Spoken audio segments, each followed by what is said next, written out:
Media Mike Radio, the voice of the everyday citizen.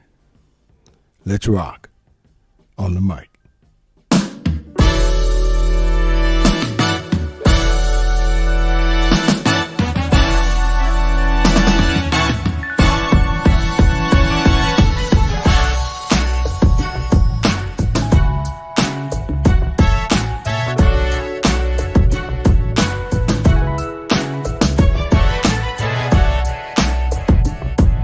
What's up, everybody? And you are listening to the best of the Media Mike Radio Show. I am your host, the Media Mike Speaks, sponsored by New Justice Media, where we are the voice of the everyday citizen. The time is now 32 minutes past the hour here in the Lone Star State. So let's get to it before it is too late. All right, good people. I've been gone a while, yes, but I'm back. So had to take a brief hiatus, with all the elections and the campaigning going on. And now we are into a new administration. A lot of people have their mixed feelings about that. But, hey, he did win with a clean sweep. And now we have, I guess, Elon Musk, man. I must say I'm a little iffy about Elon Musk. Trump, hey, it's 50-50. Well, more like 70-30, I would say. 70% for, 30% high. Anyway, but Elon, we got to look at some things here. So, we got AI, Chat GPT, we got the Tesla cars, we got all this stuff. And where are we going from here? Are we going back to some degree of normality? Or are we moving forward into the Terminator zone? I don't know. Is Skynet a real thing? It's a good question. Which brings us to this story. As you saw in the thumbnail, could Texas be the next state to ban cell phones in school? Good question. But this is a bill that's making its way through the Texas legislature would require every school district to have a policy requiring students to keep cell phones in storage lockers throughout the school day. Now, what I found interesting is that a lot of schools still have lockers because they were built eons ago, and they were built with lockers, but somehow they've stopped them from using lockers. Not all school districts, but some, I've noticed, they've stopped them from using lockers. And that's kind of interesting. And I always wondered why, but I'm pretty sure they have their reasons. But it looks like this may be a return to that. Because I find it very interesting is that athletics have lockers, which when I was in school, we had two lockers. We had the athletic locker in the locker room, and then we had the school locker. But somehow now, I don't know, their lockers are there, but they don't allow students to use them. Not in every school, but I've noticed they've sort of stopped doing that. So let's continue. All Texas public school children could soon be banned from using cell phones during the school day as soon as the next school year under a bill in the legislative model after similar laws passed in Louisiana and progressing in Arkansas. These are the southern states. Now, I do know that New York did this, and I think they lifted the ban, I think this past March. I find that quite interesting, and I'm going to probably try to get more information on that to find out why did they lift the ban. Now, New York City, now not New York State. I don't know what New York State is doing, but I do know the island of Manhattan got their own little rules. So anyway, already some Texas school districts like Houston ISD ban phones during class, but the legislation from Senator Lewis was a co-host, and Republican Brenham and Representative Cesar Bear, Representative Magnolia, would require every school district to have a policy to force students to put cell phones in storage lockers for the duration of the school day. Now, I don't know if they're going to have lockers in the classrooms. I don't know, but I do know there are lockers on the hall. They're still built in. They just don't use them anymore. So students who violate the policy could have their phones confiscated and charged up to $30 to get them back. Interesting. Who's going to pay that? I guess the parents. So the proposals come just months after Texas Education Commissioner Mike Morath told the Texas Senate that if it were in my power, I would have already banned them in all schools in the state, unquote. Now, do I agree with him, Commissioner? I do. Now, I'm not trying to throw shade at the man's age, but he is from old school. Now, I'm old school. He's from old school. And the question is, does he have a point? I think he does. Sometimes old school is good to be used with new school. Sometimes old school is good to be used with old school and new school. Because the old school individuals like myself were taught by the old schools. You say, I'm an Xer, so you're talking about baby boomers, right? Then you got your Zs and the millennials and the Qs and the Gs, whatever they are today. So the Texas legislature has been in session for 140 days. It's just begun. So it's a long way from the legislation becoming law, but it's coming at a time of increasing national momentum on the issue. Louisiana in August began banning cell phone use statewide from bell to bell. And in Arkansas, Governor Sarah Huckabee Sanders used her State of the State address to call for a similar ban. Sanders said beyond being a distraction in classrooms, there's an increasing prevalence of anxiety and depression in this generation of students. Distraction, I know, is an all-time high. Anxiety, yeah. Depression, I don't know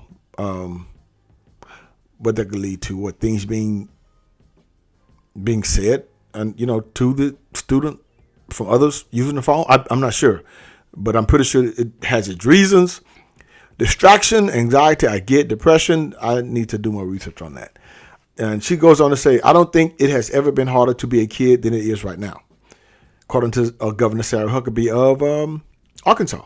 Sanders said in an interview on ABC News promoting the policy push in her state. So now she's old school too, old school, I would say. That's not to say there hasn't been pushback from parents and students worried about being unable to communicate with each other during an emergency. Now here we go. This is where things get a little funny. Now when I was in school, we didn't have cell phones. Were there some emergencies? I don't know. I can't even remember. But no one was worried about, calling a parent in the middle of the day. So, yeah, that's the new thing now. How are we going to get in contact with? Just all because these cell phones are here. When they became on the scene, it was a degree of advantage. Well, because of all these lockdowns, all this active, shooter stuff. So, yeah, I get that on that. And that's an issue, too. I do get it. But even when the famed Columbine happened, they wouldn't have cell phones in the school then. Still didn't. And there were incidents that still happen after that. So, I don't know. I do know there is a call center that automatically goes out to the parents on their phones. So that's something we do have in place. But anyway, students in Louisiana have organized a petition to push the state to rescind the policy. It's received more than 17,000 signatures. Now get this. Students in Louisiana, my home state, where I was raised, have organized a petition. Now these are students. Really? Are the inmates running the asylum now? Is this what we're doing? The ban on cell phone usage in high school is for many of us an infringement on our rights and a source of great frustration, the petition says. These are students, people. While we understand the potential for distraction, it is our belief that cell phone use can and should be managed responsibly, unquote. Really? Oh, this generation. Back in my day, no one would dare even do anything like that. But hey, times change. The push for legislation comes as public polling suggests wide support to restrict phone usage during class. The adults rule students.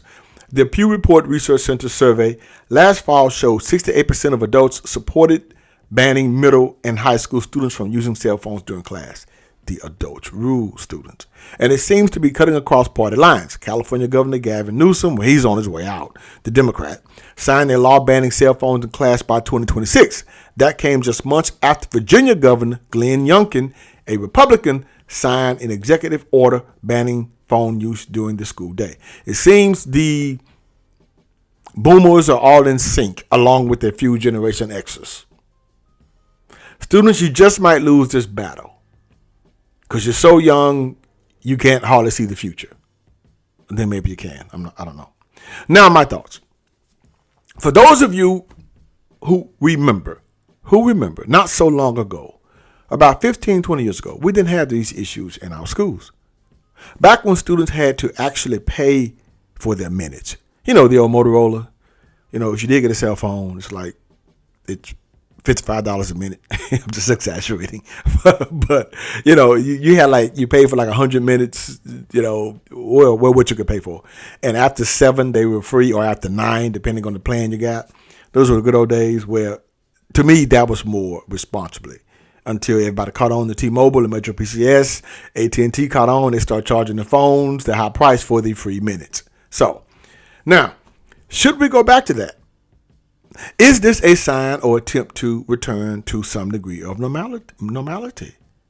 Is it? Will this soon spread to colleges and universities? That's my question. You see, higher education is a bit different than K through 12 education. More academic freedom, I should say. Yeah. So the question is, also, how does this affect learning? I guess these phones are causing too many distractions. You see, there was a time when teachers had their students' undivided attention, or anyone for that matter. Now you see people texting, scrolling, even when they're out for lunch or dinner. Are we that removed from human interaction, where you have to actually look a person in the eye when you communicate? Really, this is, I don't know. It is something that the younger generation, I do believe, has lost or have never experienced. With the rise of AI and GTP, will this ban bring back some balance to the universe? That's the question. Now, the word is, from those who were close to, or who is close to Bill Gates and the late Steve Jobs, is that they would not let their children get addicted to such devices. Things that make you go, So, let me know what you think about this. Will this help our youth focus more on their studies? Will it bring people back to social interaction? Anyway, the media mic is back. And yes, there's much to talk about. So tune in every Sunday and Wednesday, or it could be every other day like today. But be that as it may, it's good to be back. Until next time, this is your guy, Mr. Educator, Mr. Communicator, Mr. Free Thinker. Subscribe, share, and like to keep me rocking on the mic. Have a good night. Understand you soon, it won't be long. Keep on, keep on. Don't make them